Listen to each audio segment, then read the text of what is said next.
L'aloe vera est considérée depuis des millénaires comme une plante médicinale mythique. Déjà, les Aztèques l'utilisaient comme remède miracle contre beaucoup de maladies. Dans la médecine populaire, elle est connue pour ses propriétés désintoxicantes, purifiantes, dégraissantes et désacidifiantes. Aujourd'hui, on sait également qu'elle exerce une influence positive à la fois sur le taux de sucre et le taux de graisse dans le sang, par exemple le cholestérol. Mais il faut préciser qu'il existe différentes sortes d'aloe vera. La véritable aloe vera, l'aloe barbadensis, est un lys du désert et est cultivée dans les régions sèches, notamment en Amérique centrale et en Amérique du Sud.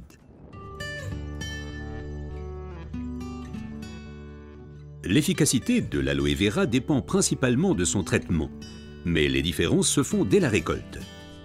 Pour éviter d'abîmer la plante, les feuilles doivent être coupées à la main. Comme la pellicule supérieure de la feuille contient de l'aloïne toxique qui protège la plante contre les animaux et a un effet laxatif pour l'être humain, il faut bien séparer l'enveloppe du gel intérieur. Le gel est du reste l'élément le plus précieux de l'aloe vera. Il contient à lui seul plus de 150 composants importants et bénéfiques pour la santé tels que vitamines, enzymes, polysaccharides et oligoéléments. Et c'est précisément cette combinaison unique, cette association de différentes substances qui entraîne l'effet médicinal. L'un des composants les plus importants est l'acémanal. Il a une influence positive sur le système immunitaire et diminue d'autre part les inflammations et les radicaux libres. Le résultat, une amélioration de l'apport en oxygène. Observons ce phénomène de plus près. Le sang assimile l'oxygène dans le poumon et le transporte à travers les vaisseaux sanguins vers les cellules.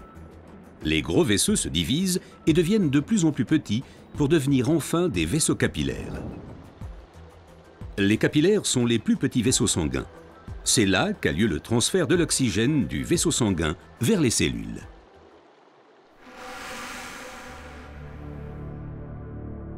Une alimentation malsaine, la pollution de l'environnement, le stress et des exigences élevées affaiblissent notre système immunitaire. Les radicaux libres ont le jeu plus facile et ils peuvent entraîner des micro-inflammations dans l'organisme. Ces inflammations altèrent les vaisseaux et entraînent un épaississement des parois des capillaires. Ce gonflement rétrécit le vaisseau et les globules rouges circulent plus lentement à travers les capillaires, entraînant une baisse de l'alimentation en oxygène. Et c'est là que l'aloe vera intervient. Elle réduit le gonflement des parois des capillaires.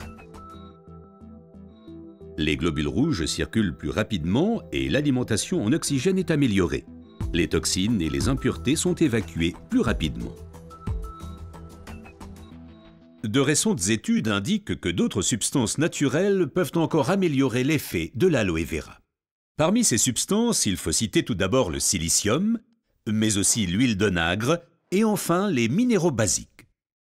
Observons tout d'abord le silicium d'un peu plus près. Le silicium est indispensable à l'organisme. C'est un élément structurant. Nous le connaissons surtout sous forme de sable de quartz que l'on trouve dans la pierre et le béton. Dans l'organisme, le silicium contribue à stabiliser les tissus, mais il renforce également les os, les ongles, les cheveux, les tissus conjonctifs et les parois des capillaires. Avec l'âge, les capillaires menacent de perdre leur fermeté. Ils peuvent littéralement se désagréger, ce qui entraîne une interruption du flux sanguin. Dans le pire des cas, ceci peut entraîner des incidents vasculaires cérébraux et l'infarctus. Le silicium renforce et soutient les parois des capillaires et maintient ainsi le vaisseau sanguin ouvert. Les globules peuvent ainsi continuer à alimenter les cellules en oxygène. Mais le corps humain ne peut pas s'alimenter en silicium sous sa forme d'origine qu'est le sable de quartz.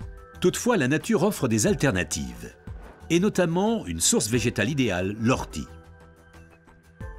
Car elle est riche en silicium naturel, mieux assimilable par l'être humain. Une oxygénation optimale ne dépend pas uniquement des capillaires, mais aussi et surtout de l'état du sang. Le sang ne peut bien circuler dans les vaisseaux capillaires que s'il est suffisamment fluide. Certaines substances peuvent améliorer la fluidité du sang, l'huile d'onagre avec ses acides gras insaturés et naturellement les minéraux basiques. Les acides gras insaturés sont des fluidifiants du sang. Ils empêchent les globules de s'agglutiner et donc un épaississement du sang. Les minéraux basiques soutiennent l'élasticité des globules rouges et facilitent ainsi leur passage à travers les capillaires. Ces deux éléments améliorent la fluidité du sang et garantissent ainsi son alimentation optimale en oxygène. Permettez-moi de récapituler. Une oxygénation satisfaisante de nos cellules est une condition importante de notre santé et permet également de prévenir les maladies graves. L'aloe vera et son effet décongestionnant améliorent l'oxygénation. Le silicium renforce les parois des capillaires et garde le vaisseau sanguin ouvert.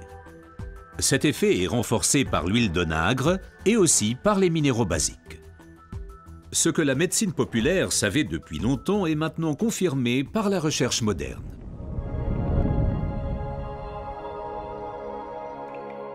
L'aloe vera améliore l'apport en oxygène et donc votre santé. Car l'oxygène signifie la vie. Faites confiance à l'aloe vera.